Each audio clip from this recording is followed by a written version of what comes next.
शिवाजी महाराजांच्या लढाईमध्ये त्यांच्या मावळ्याचा हात तुटला आणि हात तुटल्याच्या नंतर तो मावळा घरी गेला आणि घरी गेल्याच्या नंतर तेव्हा काय गाडी होती का बंगला होता नाही. शिवाजी राजे त्या मावळ्याला भेटण्याकरिता त्याच्या झोपडीत गेले आणि शिवाजी राजांना पाहताच तो मावळा ढसाढसा रडायला लागला.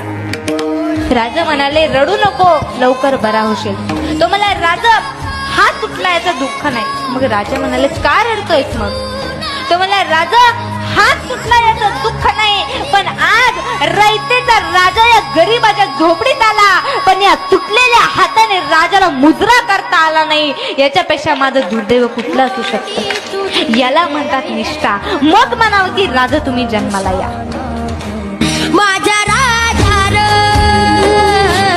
माझ्या शिव